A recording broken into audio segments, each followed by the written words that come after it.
엘러그 집회 기간 중 보이지 않는 곳에서 헌신하는 어린이 돌봄팀입니다. 엘러그 집회를 통해 젊은 세대들의 믿음이 자라나고 복음 전함의 열매들이 활짝 꽃 피워지기를 소망합니다. 오늘 말씀의 제목은 티끌 모아 태산입니다. 하나님의 말씀을 봉독함으로 하나님의 말씀을 선포하겠습니다. 마태복음 5장 19절 말씀입니다. 그러므로 누구든지 이 계명 중에 지극히 작은 것 하나라도 버리고 또 그같이 사람을 가르치는 자는 천국에서 지극히 작다 일컬음을 받을 것이요 누구든지 이를 행하며 가르치는 자는 천국에서 크다 일컬음을 받으리라. 아멘.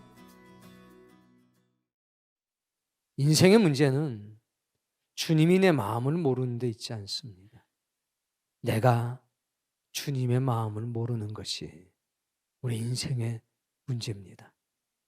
이제는 주님 제 마음 아시죠?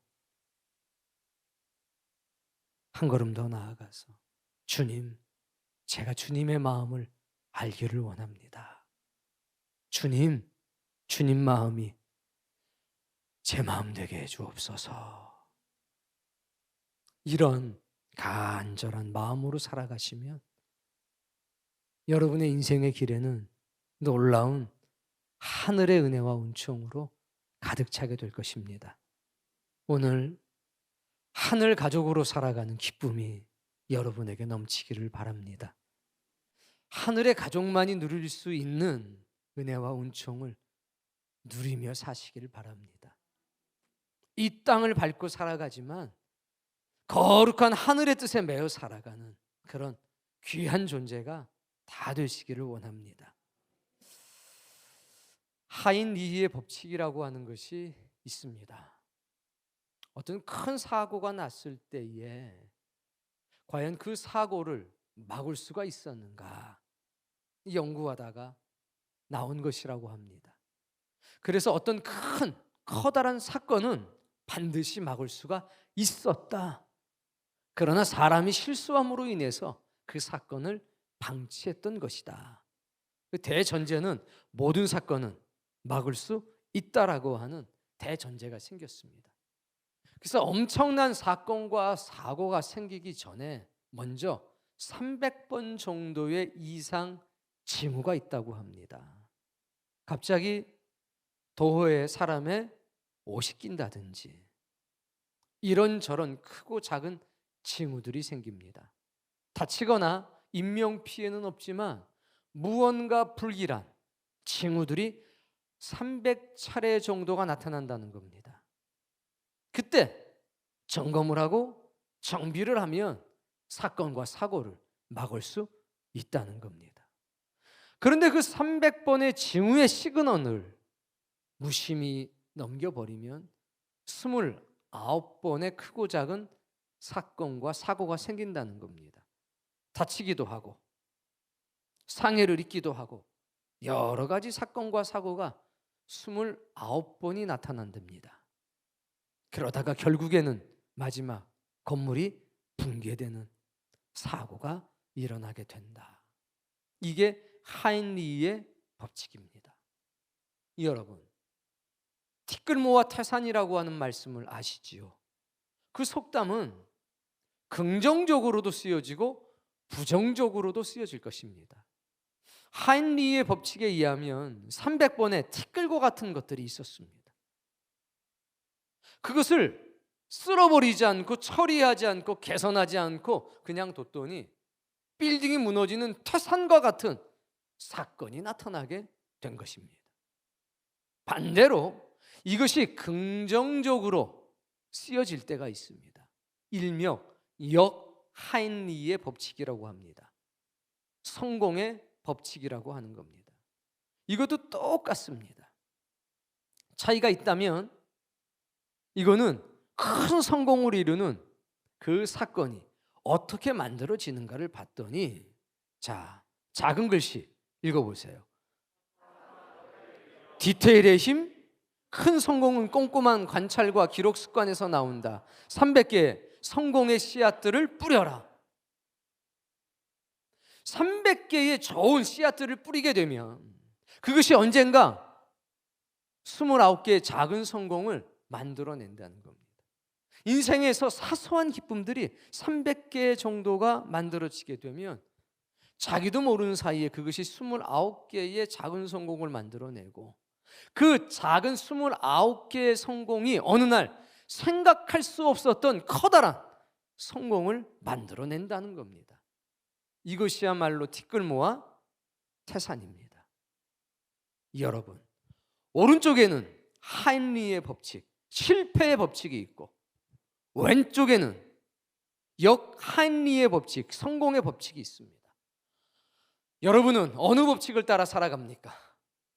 여러분이 모으고 있는 티끌은 성공의 티끌입니까? 아니면 실패의 티끌입니까? 사람은 티끌을 모으게 되어 있습니다. 그런데 성공의 티끌은요, 의지를 가지고 모아야 합니다. 그런데 실패의 티끌은 말입니다, 무의식 속에서 모아집니다. 이게 쌓이는지도 모르고 쌓이게 됩니다. 저런 것은 부지런히 청소를 해버려야 되겠죠. 자, 우리는 우물의 축복을 받은 사람들입니다. 모든 그리스도인들은 우물의 축복을 받았습니다. 자신의 심장, 자신의 마음속에 하나님께서 생수의 강을 다 열어놓으셨습니다. 이 물은 신기합니다. 한 번 퍼내면 한 바가지가 채워져 있고 10번을 퍼내면 10바가지가 채워져 있습니다. 아무도 채우는 사람이 없어도 퍼내면 퍼낼수록 차곡차곡 쌓여져 갑니다. 우리는 아주 좋은 소식들을 지속적으로 퍼날라야 합니다. 그러면 마르지 않은 우물의 복을 누릴 수 있습니다. 자, 하나님이 말씀하시는 야, 티끌모아 태산이야, 영적인 성공과 승리를 이루기 위해서 필요한 게 뭘까요? 양입니다. 횟수입니다. 300개의 좋은 씨앗을 뿌려야 하는데 따라해 봅시다. 질보다 양이다. 무슨 얘기냐? 이것이 정말 전할 만한 좋은 소식일까? 이러한 사소한 것도 내가 누군가에게 알려야 될 소식이 될 수 있을까? 망설이지 마십시오. 무조건 뿌려야 합니다. 자, 가스펠이라고 하는 건 좋은 소식입니다. 원래 이 말은 생명과 연관된 용어로 쓰여졌습니다. 그런데 가스펠은 듣는 게 아니라 본질이 뭐냐? 전하는 겁니다. 전쟁에서 목숨을 건졌어.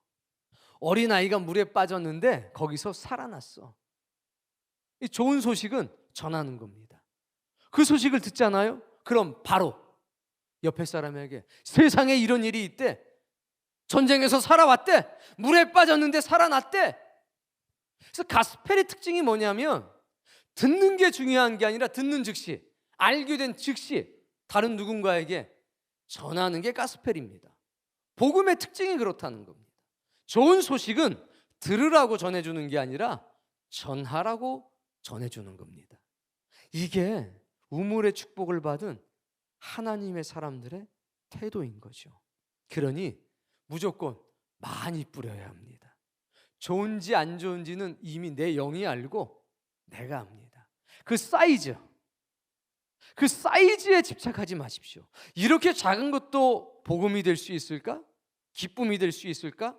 될 수 있습니다. 관점에 따라서 모든 것이 달라 보입니다. 오늘 아침에 일어났습니다. 제 귀에는 빗소리가 들렸습니다. 깜짝 놀라서 나와서 창문을 열어보니까 비가 오질 않습니다. 하늘을 보니까 너무 맑은 거예요. 그래서 제가 하늘이 맑다고 그랬더니 우리 아내가 막 웃었습니다. 여보, 하늘이 어디가 맑고 곧 비 올 것 같은데. 그런데 저한테는 찬란한 태양이 떠올랐습니다. 왜일까요? 제 마음에 빛이 비추고 있었던 것 같습니다. 전 지금도 너무 맑은 날씨고 아주 화창한 날씨로 보입니다. 그래서 제가 일부 시간에 복음을 전했습니다. 여러분, what a wonderful day. 이 얼마나 멋진 날입니까? 다 아멘 했어요. 딱 한 사람 빼고. 아닌데? 저한테는 정말 이 날이 얼마나 화창하고 멋진 날인지 모릅니다. 우리가 티끌모아 태산이 되기 위해선 새로운 시도를 많이 해야 합니다. 그리고 가볍게 시작해야 합니다. 무겁게 시작하면 안 됩니다. 가볍게 시작해야 됩니다. 어떤 것이 생명의 열매를 맺을지 아무도 모릅니다. 그래서 천국 백성은 기쁜 소식에 관해선 입이 가볍습니다. 참새처럼 제잘제잘 되는 겁니다. 그러나 어두운 소식에 대해선 침묵이 금입니다. 여러분, 좋은 소식을 참새처럼 많이 제잘되시기 바랍니다. 제가 지금 목회자님들에게 좋은 소식을 좀 적어와라 30개만 그랬더니 12개를 적어왔습니다. 제가 그 중에서 읽어드릴 만한 것들 한번 읽어드리겠습니다. 우리가 300개의 좋은 소식을 전하셔야 합니다. 그럼 거기서 놀라운 역사가 나타납니다. 여러분이 알고 있는 것들 비밀로 삼으시면 안 됩니다. 아주 작은 것이라도 그걸 전해야 합니다. 하나밖에 없어도 그것을 300명에게 내가 전하겠다. 씨앗을 뿌리겠다. 그 사람들에게 심겨지는 게 아니라 내 인생에 심겨지는 겁니다. 그러니 주저함 없이 전하시길 바랍니다. 자, 김기아 집사님 초청객 분들이 아이를 봐주시니 너무 감사했습니다. 아이들이 집에 가려고 하질 않아 고생하시다가 다시 오겠다는 약속을 한 뒤에 집에 갈 수 있었습니다. 이게 무슨 얘기냐면 엘러그 집회 때 우리 아기 돌본 팀들이 3층에서 아이를 봐줬습니다.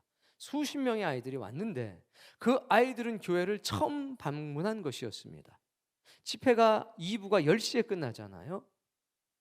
그리고 3부가 11시에서 11시 반 사이에 끝납니다. 근데 이 아이들이 11시가 다 됐는데도 엄마가 집에 가자 하는데 집에를 안 가는 겁니다. 난 여기 교회 더 있을 테니까 엄마 나 가라. 그 아이들이 6살부터 8살입니다. 뭐 이렇게 해온 내용이 좀 부실한 것 같아서 제가 보충 설명을 해드리는 겁니다.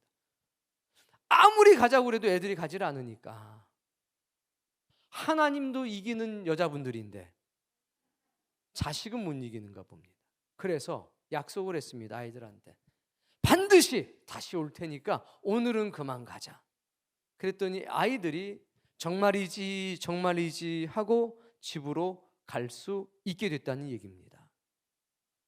두 번째, 김기아 집사님 초청객분들은 한 번 오면 다시 못 오는 줄 알고 아쉬워하면서 다시 올 수 있느냐 물었답니다. 그래서 우리 김기아 집사님이 튕기셨답니다. 그랬더니 나는 못 오더라도 내 주변 친구들에게 알려서 특별한 경험을 하게 해주고 싶다. 그래도 되겠냐? 그러니까 자신이 초청을 해도 되겠냐라고 물어보더랍니다. 그래서 그래, 네가 누군가를 초대해서 오면 특별히 너도 함께 다시 불러주겠다 라고 얘기를 했답니다. 음식이 너무 맛이 있어서 강식당에서 일하시는 분들이 전문적으로 음식 하시는 분들을 알고 가서 사 먹고 싶다며 저분들 가게는 어디 있느냐 물어봤습니다.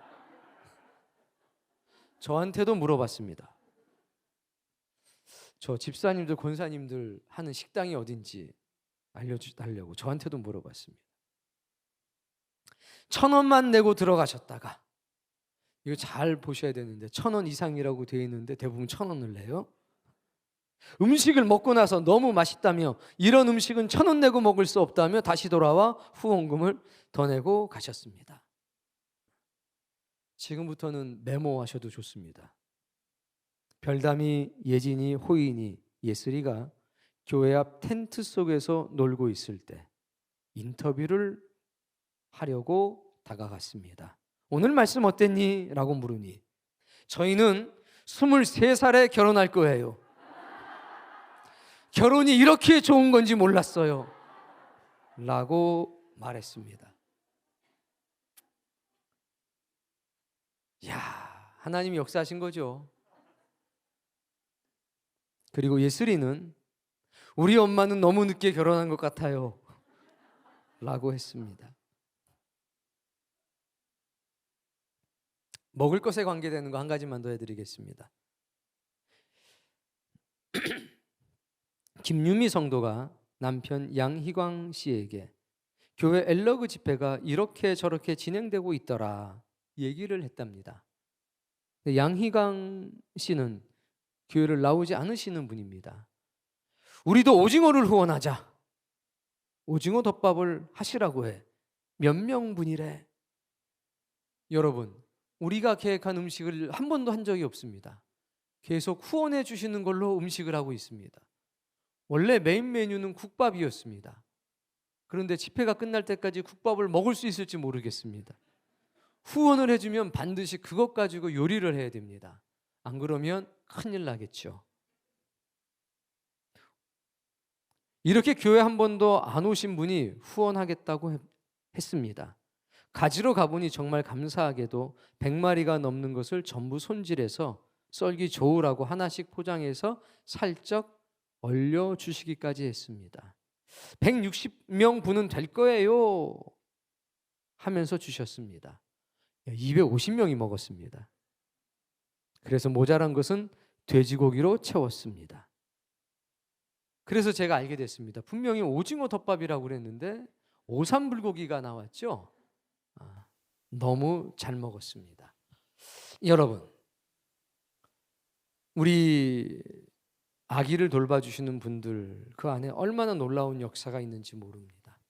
교회 처음 온 아이들이 전부 다 한결같이 다 집에 가기 싫다고 너무 언니 오빠들이 재밌게 대해주고 하니까 모든 아이들이 똑같이 다 그렇습니다. 여기 새가족분들도 그런 경험하셨을 겁니다. 오늘 아기가 오잖아요. 그 아이가 집에 안 갑니다. 언제까지 안 가면 저녁 10시까지 안 갑니다. 언니 오빠들하고 놀겠다고 계속 거의 10명이 오면 9명이 그렇게 됩니다. 하나님의 은혜죠. 강식당에서 봉사해 주시는 분들이 1시 반부터 나와서 거의 11시 반까지 봉사를 계속해 주십니다. 1부 음식, 3부 음식을 준비해 주시고 정말 수고로움이 많으십니다. 전문적으로 식당을 운영하시는 분들이 없습니다. 정말 많은 분들이 헌신해 주고 계십니다. 아이들도 얼마나 많은 노력을 하는지 모릅니다. 옷을 입고 안내 데스크에서 안내를 봐주고 뭐 우리 청년들의 수고야 말할 것도 없지요. 그리고 30대, 40대 금요일 날 오시면 알 겁니다. 멋진 남자들이 그 안내를 봐주죠. 제일 작은 신분이 183 정도 됩니다. 헌칠헌칠해서 그런 사람들이 한 6명 정도가 앞에서 웰컴을 해줍니다. 환영을 해주니까 모든 분들이 너무 기뻐하고 즐거워합니다. 정말 많은 분들이 함께 헌신해 주시고 동역해 주셔서 정말 은혜로운 시간들이 되는 것이 아닌가 싶습니다. 아마도 우리는 이 엘러그 집회를 통해서 좋은 씨앗들을 많이 뿌리고 있는 것 같습니다. 언젠가 이것들이 은혜 안에서 우리가 상상할 수 없었던 커다란 생명의 열매로 맺히게 될 것 같습니다. 그런데 여러분 자기 자신에게 한번 질문을 던지셔야 합니다. 나는 과연 좋은 씨앗을 몇 개를 가지고 있는가? 복음은 듣는 게 아닙니다. 복음은 전하는 겁니다. 공유되지 않는 복음은 복음이 아닙니다. 거기에는 생명이 없습니다. 성경에도 동일한 말씀을 우리에게 주고 있습니다. 우리는 요청해야 합니다. 좋은 소식을 요청해야 됩니다. 만약에 내가 내 영혼에 300개의 좋은 씨앗들을 담고 있지 못하면 300개의 좋은 소식을 담고 있지 못하면 내가 예상할 수 없는 놀라운 신비한 역사는 나타나지 않습니다. 엄청난 것. 뼈가 부러졌는데 뼈가 붙었대. 이것이 아니라 저 사람의 얼굴이, 인상이 바뀌었어. 집회 시간에 두 중년의 여자분들이 들어왔답니다. 무슨 걱정이 있는지 근심이 있는지 아주 깊은 고민을 안고 오는 얼굴이었답니다. 근데 끝나고 보니까 그분이 나가질 않고 마지막 찬양을 손을 높이 들고 몸을 흔들면서 찬송하고 찬양을 하고 있더랍니다. 들어왔을 때는 하는 깊은 한숨이었는데 그분이 찬양하고 나갈 때는 얼굴이 밝아져서 나갔다고 합니다. 그게 은혜고 그게 기적이 아닐까요? 어떤 학생은 초청객으로 와서 토요일 날 새벽에 이렇게 말을 했다고 합니다. 우리 집은 형편이 안 좋습니다. 그런데 저는 오늘 내가 얼마나 귀중하고 소중한 존재인지를 알게 됐습니다. 저는 결혼하고 싶습니다. 그리고 행복한 가정을 꾸미고 싶습니다. 저는 충분히 그럴 수 있는 사람입니다. 라고 얘기를 했답니다. 저는 그 소식을 듣고 마음이 뛸 듯이 기뻤습니다. 내가 얼마나 소중한 존재인지, 내가 누군가에게 이 세상에서 가장 값진 귀한 선물을 줄 수 있는 존재라는 것, 내가 태어난 것은, 내가 존재하는 것은 누군가에게 생명을 전해주기 위한 귀한 축복의 통로로 존재한다는 것, 그걸 깨닫고 알게 된다는 것은 정말 놀라운 하나님의 은총이 아닐까요? 오늘 그 은혜가 여러분에게 있기를 바랍니다. 자, 말씀 시편서 1장 1절부터 2절의 말씀을 보겠습니다. 우리가 오늘 본문의 말씀과 같이 많은 생명의 씨앗들을 뿌릴 수 있으려면 복의 사람이 되어야 되는데 시편은 거기에 대한 정답을 우리에게 보여줍니다. 1절 말씀, 복 있는 사람은 이것도 안 하고 저것도 안 한답니다. 중요한 건 하는 거죠. 2절에 나옵니다. 2절 말씀, 복 있는 사람은 오직 여호와의 율법을 즐거워하여 그의 율법을 주야로 묵상하는도다. 아멘. 복 있는 사람은 하나님의 말씀을 즐거워합니다. 그의 율법을 주야로 묵상합니다. 이 말의 뜻은 다음과 같습니다. 하나님 말씀을 행하는 기쁨이 있다는 겁니다. 하나님의 뜻대로 사는 기쁨이 있다는 겁니다. 순종하는 기쁨이 있다는 겁니다. 말씀대로 사는 기쁨이 있다는 겁니다. 그것이 특별한 날 주어지는 게 아니라 매일과 같은 일상 가운데서 얻어진다는 겁니다. 일상이 축복이라는 것을 기억하십시오. 매일의 삶에 우리는 좋은 티끌들을 모으게 된다는 것을 기억하십시오. 119편, 111편도 동일한 말씀을 우리에게 던져주고 있습니다. 함께 크게 읽어보겠습니다. 주의 증거들로 내가 영원히 나의 기업을 삼았사오니 이는 내 마음의 즐거움이 됨이니이다. 주의 증거가 주의 말씀입니다. 주의 율법이고 주의 계명들입니다. 하나님의 말씀이 내 마음의 즐거움이 됩니다.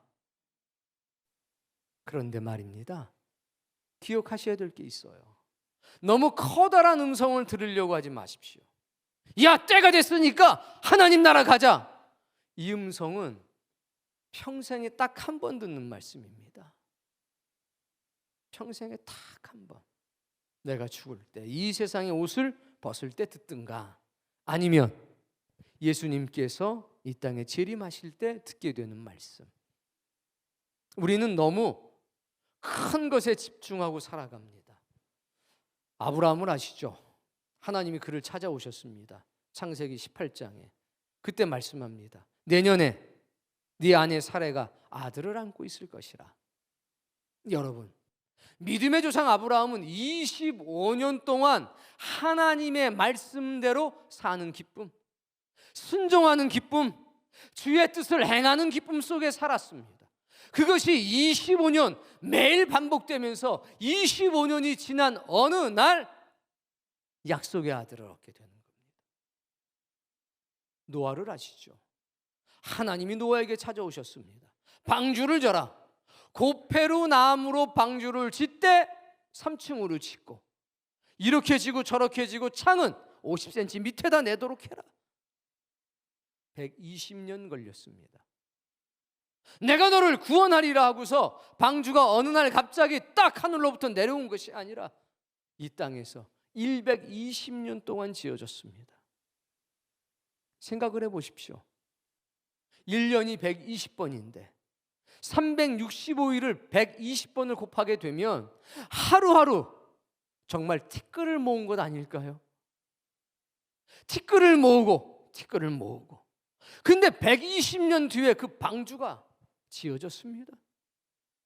말씀대로 사는 기쁨, 그 매일의 삶이 순종하는 기쁨, 하나님의 뜻을 작지만 이루겠다는 그 기쁨이 없이는 될 수가 없습니다.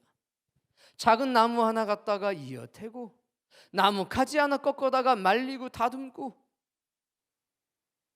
그 일상의 소소한 기쁨이 없으면, 그런 티끌과 같은 것들을 모으는 역사가 없으면 방주는 결코 지어질 수 없습니다.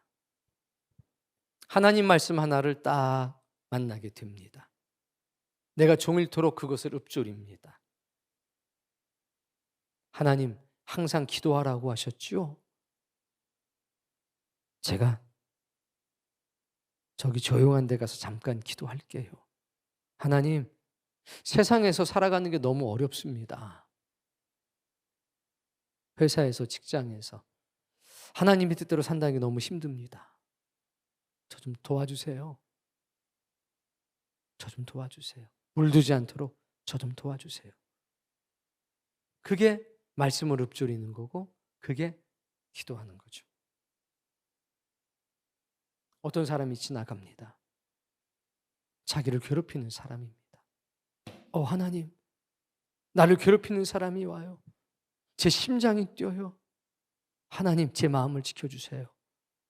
저 사람 앞에 제가 담대해질 수 있도록 저를 지켜주세요. 아버지, 감사합니다. 기도했더니 제 마음이 진정이 되네요. 일부 시간에 한 청년이 나왔습니다. 그 청년이 저에게 이런 말을 해줬습니다. 목사님, 전 경험했어요. 뭐를요? 기도의 능력을 경험했어요. 어떤 일이 있었습니까? 제가 너무 많은 스트레스를 받았습니다. 왜 내가 이 억울한 일을 당해야 되는가? 너무 분하고 억울해서 잠을 잘 수가 없었어요. 제 마음을 다스릴 수가 없었습니다. 그때 기도하라는 하나님의 말씀이 생각이 났습니다. 그래서 그냥 무작정 엎드려서 기도했습니다. 하나님, 제 마음을 다스릴 수 있도록 도와주세요. 그런데 일어나 보니까 아침이었어요. 너무 신비하고 놀라웠습니다. 다른 건 없나요? 예배를 마치고 나서 그 청년이 저한테 이렇게 얘기했습니다. 목사님, 이제 알았어요. 뭐를요? 제가 하는 일이 그 고비고비마다 정말 어려운 일이 많았는데 이기게 되고 극복하게 됐습니다. 그러면서 제가 항상 제 속으로 생각을 했습니다. 이건 내 능력이 아닌데, 이건 내 힘이 아닌데, 다른 사람은 사업 재주가 수완이 뛰어나다고 하는데 이건 내가 한 게 아닌데. 근데 오늘 말씀 듣고 제가 비로소 알게 됐습니다. 표현할 수 있게 됐습니다. 하나님이 하셨습니다. 이제는 누구에게든지 분명하게 말할 수 있습니다. 이건 내 능력이 아니라 하나님이 하신 일입니다. 제가 여러분에게 복음을 전해주고 있는 겁니다. 좋은 소식을 전해주고 있는 겁니다. 참새처럼 가서 제잘 되라고 팁을 드리는 겁니다. 데살로니가전서 5장 16절부터 18절의 말씀에 보면 이렇게 시작합니다. 항상 기뻐하라. 우리가 어떻게 항상 기뻐할 수 있습니까? 짜증나는 일도 많은데. 근데 우리는 이 항상 기뻐하라는 말씀 앞에서 이런 읊조림을 가질 수 있습니다. 하나님, 저는 이 말씀이 굉장히 부담스럽습니다. 초청객들을 부릅시다. 누구는 너무 기쁘고 즐거운데 누구는 이렇게 될 수도 있습니다. 그때의 태도가 우리의 운명을 좌우합니다. 기도합시다. 전도합시다. 봉사합시다. 너무나 당연한 명제들. 그게 나를 힘들게 할 수 있습니다. 그때 읊조리십시오. 하나님, 제가 이 말씀이 너무 부담스럽습니다. 항상 기뻐하라는 이 말씀이 제겐 너무나 부담스럽습니다. 쉬지 말고 기도하라는 말씀이 제겐 너무나 어렵습니다. 범사에 감사하라고 하셨는데 그 말씀이 제겐 너무나 벅찬 말씀입니다. 그럴 수 있잖아요. 어떻게 모든 말씀이 감사가 되겠습니까? 그런데 우리는 읊조릴 수가 있다는 겁니다. 하나님, 저는 항상 기뻐하라는 이 말씀이 너무나 무겁습니다. 그러니 이것을 주님이 저와 함께 지어주십시오 라고 기도를 하면 나는 하나님 앞에 항상 기도하는 사람이 되는 겁니다. 하나님, 이 말씀은 제가 감당하기가 어려운데 하나님 도와주세요. 이 짐, 저와 함께 이 짐을 함께 주님께 맡기니 주님이 도와주십시오. 그럼 나는 나도 모르는 사이에 항상 기도하라라고 하는 말씀을 이루고 사는 거죠. 씨앗을 심은 겁니다. 그때 조금 전에 얘기해 주었던 그 청년과 같은 역사가 나타나요. 어느 날 문득 기쁘네. 내가 하나님의 말씀대로 읊조렸더니 내가 내 마음을 다스릴 수 있게 됐네. 그 번민으로부터 자유로워졌네. 항상 기뻐하라는 그 말씀의 의미를 조금 알게 되는 겁니다. 그리고 나면 뭐가 나올까요? 감사가 나옵니다. 아, 감사하다. 내가 이것을 굉장히 부담스러워해서 피해 살았었는데 하나님께 맡기고 기도를 했더니 내가 바뀌었네. 아버지 감사합니다. 이것이 예수 그리스도의 뜻입니다. 성경에 보면 부담스러운 말씀이 많습니다. 네 오른뺨을 때리면 너의 왼뺨을 내주어라.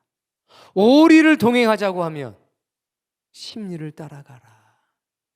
하나님, 저는 이 말씀이 받아들여지지 않습니다. 그러나 주님이 말씀했으니까 이 말씀대로 살 수 있도록 저를 좀 도와주세요 라고 읊조리면 그것이 좋은 씨앗이 됩니다. 나의 삶에, 나의 인생에 이 말씀이 심겨집니다. 그럼 하나님은 주의 천사를 보내십니다. 도우라고 말씀하십니다. 그러면 역사가 나타납니다. 그걸 여러분은 믿으셔야 합니다. 자, 오늘 본문 말씀 마태복음 5장 19절 말씀. 그러므로 누구든지 이 계명 중에 지극히 작은 것 하나라도 버리고 또 그같이 사람을 가리키는 자는 천국에서 지극히 작다 할 것이라. 아주 사소한 말씀 하나하나 어려워서 빼고 부담돼서 빼고 잘 몰라서 빼고 큰 말씀 하나를 붙들고 살면 나 구원 받겠지 이렇게 살아가면 이 오른쪽에 있는 실패의 법칙이 티끌처럼 쌓여서 태산이 될 수도 있다는 겁니다. 그러나 누구든지 이를 행하며 아주 작은 것 하나라도 감사와 기쁨으로 받아서 실천하면 또 그렇게 하는 것이 옳다고 가르치면 천국에서 크다 일컬음을 받을 것이라. 우리는요, 은혜가 부족해서 힘든 게 아닙니다. 그 은혜의 우물을 퍼서 나르지 않기 때문에 우물의 축복을 받지 못하는 겁니다. 내가 아는 것이 없어서 이 속에 뜨거운 불이 역사되지 않는 게 아닙니다. 아주 작은 것을 반복적으로 전하고 감사함이 부족하기 때문에 그렇습니다. 퍼날르는 것. 여기서 가장 어리석고 미련한 사람이라고 그래도 이미 알만한 것은 다 알고 있습니다. 제가 물어볼게요. 기도하라 하시죠? 예배하라 하시죠?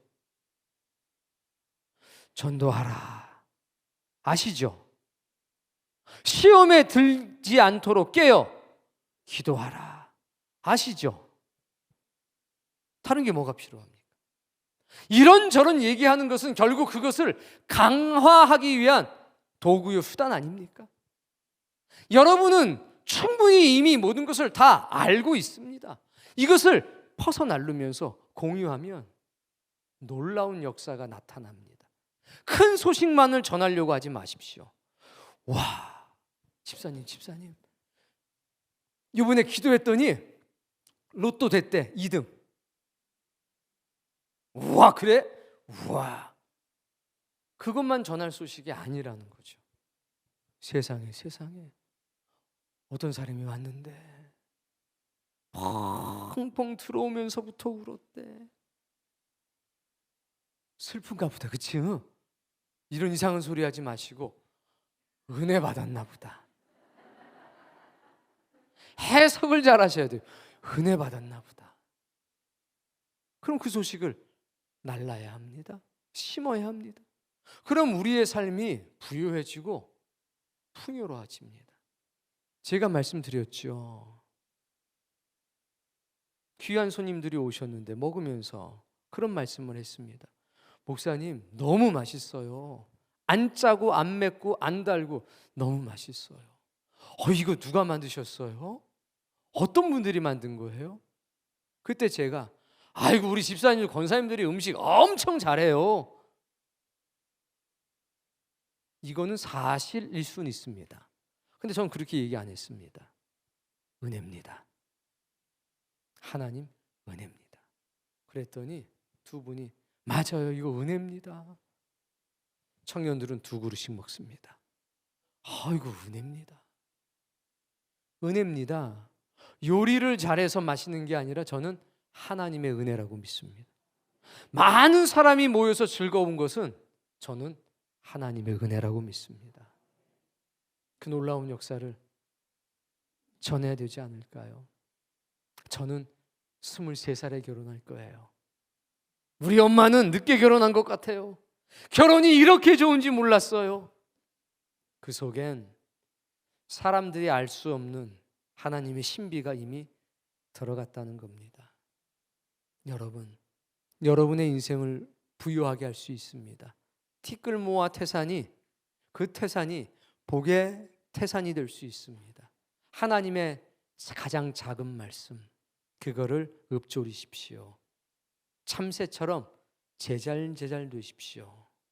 그것들 하나하나가 모여서 놀라운 은총이 될 겁니다. 그러면 우리의 삶 속엔 예상할 수 없었던 놀라운 것들로 가득 차게 될 것입니다. 지금부터 한 가지만 기억합시다. 300개의 좋은 소식을 담으려고 노력해야 되겠다. 내가 아는 것 한 가지, 2가지를 이 사람에게 전해주고 또 저 사람의 좋은 소식을 내가 받고, 이것이 구원의 우물에서 기쁨으로 물을 거둬들이는 겁니다.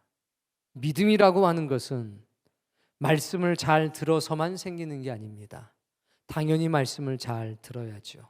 근데 진리라고 하는 것은 크게 3가지의 형태로 우리에게 다가옵니다. 첫 번째, 교리적인 진리.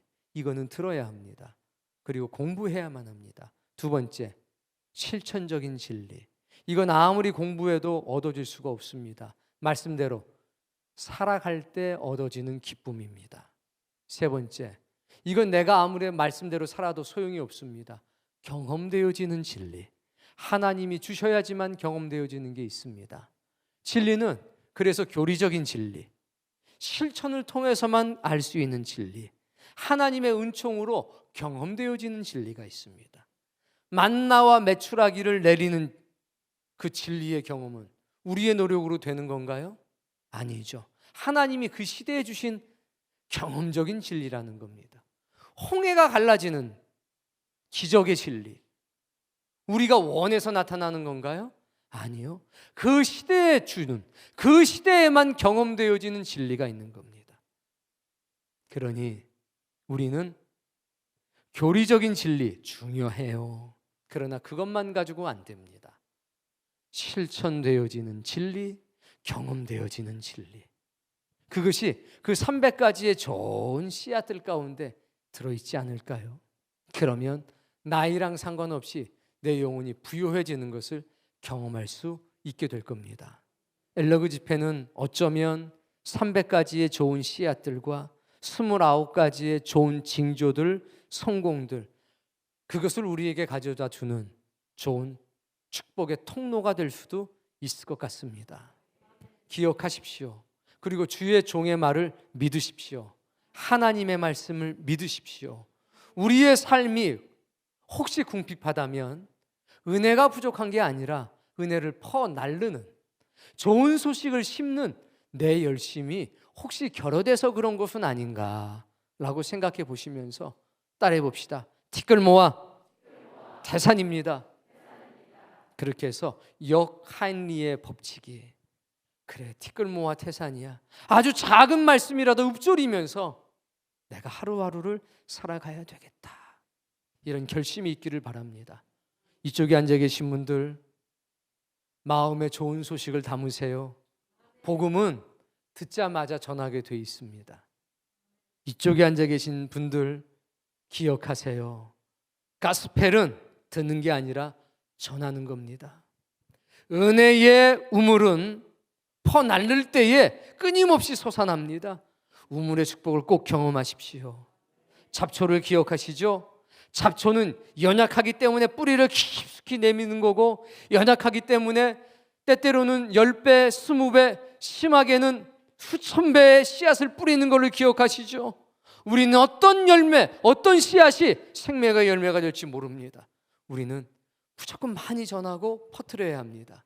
그 놀라운 은혜가 여러분에게 경험되어지기를 바랍니다.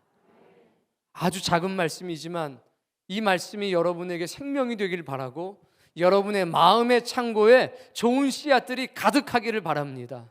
하나님, 큰 말씀도 중요하지만 작은 기쁨이 우리 사랑하는 성도님들의 마음의 창고에 가득하게 해주옵소서. 누가 언제든지 원할 때에 그 창고에 있는 좋은 씨앗들을 나누어 줄 수 있는, 서로가 서로의 영혼의 부요함이 될 수 있는 그런 신자가 되기를 원합니다.